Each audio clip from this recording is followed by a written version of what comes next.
Hi, so this is the third video of developing core and pelvic floor function, and I thought I'd talk to you a little bit about the muscle groups that make up the core and the pelvic floor. So the diagram that you can see is showing us the core and the pelvic floor muscles.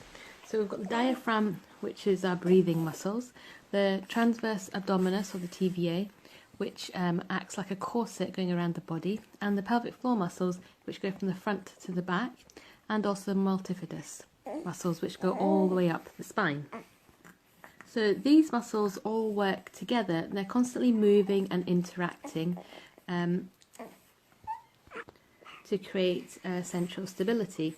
So the diaphragm, for example, is constantly moving up and down, and that has an effect on the transverse abdominis, as that has to open and stop and relax, and also the pelvic floor muscles, which go down to allow the breath in, which also has an effect on the back muscles, the multifidus. So none of these muscles work in isolation. So the problem that we often have with training the pelvic floor is that we usually just focus on doing a Kegel, which is an isolated contraction relaxation. So this isn't how we train any other muscle of the body, because it doesn't work in isolation. As I just told you, it works in conjunction with all these other muscles. So this is why a Kegel often doesn't work, and why people find that they still have incontinence and pelvic floor prolapse issues, that kind of thing. So the pelvic floor, as I said, goes from front to the back, and it acts as the central stability. It protects the hips, the low back, the pelvic joint, and it helps us to perform better if we have a strong core and a strong centre.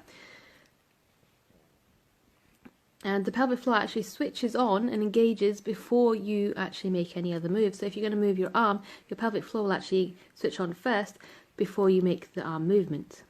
So this is why we want to retrain our pelvic floor and our core muscles to engage before we start doing a movement. So to do that, we retrain it. We think about exhaling on the way that I told you previously with the bottle breath, and then initiating the movement through the exhale so that the whole system is supported, stable and strong.